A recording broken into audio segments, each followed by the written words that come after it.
मैं Pawan Srivastava, retired chief manager bank of Baroda. मैंने भी अपने चैनल से बैंक की तमाम जमा योजनाओं के बारे में, बचत खाते, करंट अकाउंट, फिक्स डिपॉजिट के बारे में आप लोगों को अपने वीडियो में बताया है। अब मैं इस समय आपको एक स्कीम के बारे में बता रहा हूँ जो पूर्ण रूप से केंद्र सरकार द्वारा चलाई जाती है, जिसके बारे में आपको पूरी जानकारी देता हूँ।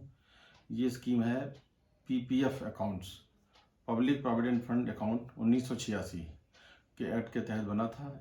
इन तरह के खाते को बैंकों द्वारा और पोस्ट ऑफिस के द्वारा संचालित किया जाता है। इस स्कीम की ओनर भारत सरकार है। इसमें ब्याज का जो निर्धारण है उसका निर्धारण भी केंद्र सरकार के द्वारा किया जाता है। इसके फंड को भी इमीडिएट बैंकों में ट्रांसफर होने के बाद भारत सरकार को स्थानांतरित किया जाता है और उसका ब्याज भी भारत सरकार के द्वारा मिलता है। यह सबसे सुरक्षित निवेश है और इस निवेश को करने के क्या क्या फ़ायदे हैं, कौन कर सकता है, इसमें क्या नुकसान है, इन सारी चीज़ों को मैं आपको क्रमवार बताता हूँ। यह खाता पूरे हिंदुस्तान में एक व्यक्ति के द्वारा एक खाता खोला जा सकता है, चाहे वो पोस्ट ऑफिस में खोल लें या बैंक में खोल लें। एक से ज़्यादा खाते आप नहीं खोल सकते हैं, क्योंकि इसका एप्लीकेशन फॉर्म में एक अंडरटेकिंग आपको देना पड़ता है कि मेरा कहीं भी कोई इस तरह का खाता नहीं चल रहा है। तो आपको एक ही खाता आप पूरे हिंदुस्तान में खोल सकते हैं। इसमें सिंगल नाम से ही खाता खुलता है, इसमें ज्वाइंट अकाउंट नहीं खुलता है। इसमें आपको जो इंडिविजुअल्स के नाम से ही खाता खोल सकते हैं। पहले एचयूएफ के नाम से भी खाता खुलता था, लेकिन अब उसको भारत सरकार ने रोक लगा दी है। सिर्फ व्यक्तिगत खाते जो इंडिविजुअल नाम से खोले जाते हैं वही लोग खोल सकते हैं। इस खाते को कोई भी व्यक्ति, इसमें कोई एज का बार नहीं, माइनर भी इसमें खाते को खोल सकता है और इस एज की कोई लिमिट भी नहीं है। लोगों के अंदर एक भ्रम होता है कि चूँकि ये पीपीएफ अकाउंट है, प्रोविडेंट फंड का अकाउंट है, लिहाजा इसमें एज का कोई बार नहीं होता है। यह 15 वर्ष के लिए स्कीम होती है। 15 साल तक इस खाते में आपको चलाना होता है और इसमें 15 साल के बाद आपको पूर्ण रूप से भुगतान मिल सकता है और आगे भी आप इसको 5-5 साल के इंटरवल पे आगे बढ़ा सकते हैं। इसकी कोई सीमा नहीं है। इस खाते को मिनिमम 500 रुपये से किसी भी राष्ट्रीयकृत बैंक या डाकघर में जाकर के आपको केवाईसी दे करके आधार पैन के साथ आप इस खाते को खोल सकते हैं। एक वित्तीय वर्ष में मिनिमम 500 रुपये और मैक्सिमम 1.5 लाख तक आप इसमें जमा कर सकते हैं। इससे ज़्यादा इसमें डिपॉजिट स्वीकार नहीं है। 500 रुपये मिनिमम और मैक्सिमम 1.5 लाख रुपये। इस खाते में आप कितनी बार भी जमा कर सकते हैं, चाहे पहले इसमें 12 बार का ट्रांजेक्शन का था जिसको चेंज करके कर दिया गया है। आप कितनी बार भी जमा कर सकते हैं, लेकिन टोटल सब्जेक्ट है कि 1,50,000 से ज़्यादा इस खातों में आप जमा नहीं कर सकते। समय समय पर क्वार्टरली बेसिस पे भारत सरकार द्वारा लघु जमा योजनाओं में जो ब्याज की दर निर्धारित की जाती है, उसी समय पीपीएफ के ब्याज की भी दर निर्धारित कर दी जाती है, जो वर्तमान समय में 7.15% वार्षिक है। इसमें ब्याज वार्षिक लगता है। जिस महीने में आप पैसा जमा करते हैं तो ये ध्यान रखिए कि 1 तारीख से 5 तारीख के बीच में अगर आप जमा करते हैं तभी उस महीने का ब्याज उस पैसे पे मिलता है। जैसे कि आपने अगर 6 जनवरी को किसी खाते में जमा किया तो आपको जनवरी का ब्याज नहीं मिलेगा, उस पर ब्याज उस प्रोडक्ट पे फरवरी से ब्याज लगेगा। इसलिए कोशिश कीजिए कि 1 से 5 के बीच में आप इस खाते में पैसा जमा करें। इस खाते में एक बैंक से दूसरे बैंक में आप खाते को ट्रांसफ़र कर सकते हैं। पोस्ट ऑफिस से बैंक से, बैंक से पोस्ट ऑफिस में कर सकते हैं। इस खाते में एक वित्तीय वर्ष में 500 रुपये मिनिमम न जमा होने की दशा में 50 रुपये पेनाल्टी लगती है। जैसे कि आपने किसी साल 500 रुपये नहीं जमा कर पाए तो उस वर्ष की पेनाल्टी 50 रुपये प्लस मिनिमम कंट्रीब्यूशन 500 रुपये, यानी कि 550 रुपये आपको जमा करेंगे तो खाता आपका एक्टिवेट हो जाएगा। इस खाते में जो विड्रॉल का लिमिट है, विड्रॉल आप इसमें देखिए 3 साल के बाद आपको इस खाते में लोन मिल सकता है। 3 साल के बाद आप जो जमा करते हैं उसका 75% आउटस्टैंडिंग बैलेंस का लोन मिल सकता है। शर्त यह है कि लोन पर 1% ब्याज लगेगा और आपको उस पैसे पर कोई भी ब्याज नहीं मिलेगा। इसलिए कोशिश कीजिए लोन से बचने के लिए।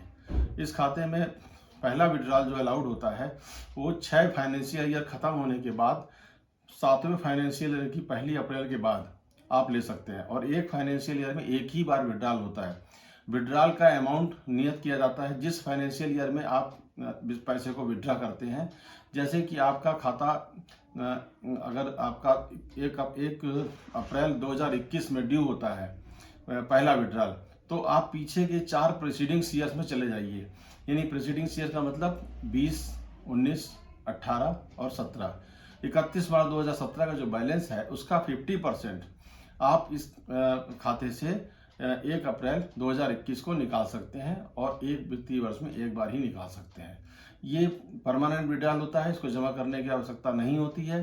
इस विड्रॉल को करने के लिए आपको शाखा में जाकर के देना होता है, उसमें आपके खाते में पैसा ये ट्रांसफ़र कर देते हैं। इसमें 15 साल के बाद आप चाहें तो 50% पैसा निकाल करके और 60% पैसा निकाल करके इस खाते को आगे 5 साल के लिए बढ़ा सकते हैं। इन खातों को संचालित करने में सबसे ज़रूरी ये है, इसमें आप SIP भी कर सकते हैं, सिस्टमेटिक इन्वेस्टमेंट प्लान। आपके खाते से हर महीने कई बैंकों में इस तरह की सुविधा है, इससे पैसा आपके बचत खाते से PPF अकाउंट में ट्रांसफ़र होता जाता है। इस खाते में इनकम टैक्स के तहत 80C में 1,50,000 तक की छूट है। आप इंटायर 1,50,000 रुपये PPF में डाल करके इसकी छूट ले सकते हैं। इसके साथ ही इस खाते में नॉमिनेशन की व्यवस्था होती है। चूँकि ये खाता सिंगल रूप से खोला जाता है, इसलिए इसमें नॉमिनेशन की व्यवस्था होती है कि आप अपने पति के नाम, पत्नी के नाम, स्पाउस, बच्चों के नाम, इसमें एक से ज़्यादा नामांकन कर सकते हैं, लेकिन परसेंटेज आपको देना होता है। इस खाते को प्री क्लोजर के लिए जो नियम है, प्री क्लोजर आप कर सकते हैं, लेकिन कुछ कंडीशंस हैं। एक तो pre closure death of account holder के डेथ होने पर आप इसका प्रीमेच्योर उसके नॉमिनी को मिल जाता है। दूसरा, अगर आपका स्टेटस इंडिविजुअल से NRI हो जाता है तो आप इसको खोल सकते हैं, लेकिन किसी भी दशा में 5 साल से पहले नहीं बंद हो सकता है। 5 साल के बाद ही ये हो सकता है। इसके साथ ही आपको कोई किसी को सीरियस इलनेस है, फेटल डिसीज है कोई, उसके इलाज के लिए आप इसको प्री क्लोजर कर सकते हैं। आपके डिपेंडेंट को कोई इस तरह की हायर एजुकेशन आपके लिए या आपके परिवार के, आपके जो ब्लड रिलेशन में हैं, जो आपके उनके उसके लिए स्टडी के लिए, हायर स्टडी के लिए अगर आपको पैसे की ज़रूरत है, उसको बैंक को प्रूफ देना होगा। संतुष्ट होने पर इसको बैंक आपका प्रीमेच्योर कर सकती है। वर्तमान समय में ये सबसे अच्छी स्कीम इसलिए है कि इस पर मिलने वाला जो ब्याज है, वो ब्याज में कोई भी TDS की कटौती नहीं होती है। इससे जो है आपका जो रेट ऑफ इंटरेस्ट वर्तमान समय में 7.15 है, वो अगर आप इनकम टैक्स की जिस स्लैब में आते हैं उससे उसको जोड़ें तो आपको ये ब्याज 1 से 2% ज़्यादा ही मिल जाता है। इसलिए आप अपना अधिकतम जो 1.5 लाख तक की लिमिट है वो इस खाते में ज़रूर जमा करें। और आपने नहीं खोला है तो अपने परिवार के सदस्यों के नाम, अपने स्पाउस के नाम इस खाते को खोल सकते हैं। वर्तमान में यह सभी राष्ट्रीयकृत बैंकों की शाखाओं में, ज़्यादातर शाखाओं में ये खाता खुलता है, पोस्ट ऑफिस में भी खुलता है। तो आपने अगर अभी तक ये खाता नहीं खोला है तो निश्चित रूप से आप बहुत लूज कर रहे हैं। आप तुरंत किसी भी बैंक में जा के इस खाते को, किसी भी पोस्ट ऑफिस में जाकर इस खाते को खोल सकते हैं। सिंपल सा एक फॉर्म होता है, चूँकि ये सिंगल नाम से खोला जाता है इसलिए नॉमिनेशन इसमें अनिवार्य है। अतः आप किसी भी बैंक में, सेविंग बैंक अपना अकाउंट खोल करके, नहीं भी है तो आप अपना किसी भी बैंक का अकाउंट नंबर दे दें, क्योंकि भुगतान के समय आपको इसमें नकद भुगतान नहीं मिलता है, आपके खाते में या आपको DD के माध्यम से मिलता है। अगर आपने इसको नहीं खोला है तो तत्काल आप किसी भी शाखा में जाकर इसको खोल लें। इनकम टैक्स की 80C की लाभ उठाएं। साथ ही इंटरेस्ट पर जो आपको इंटरेस्ट मिलता है उस पर कोई भी टैक्स नहीं लगता है।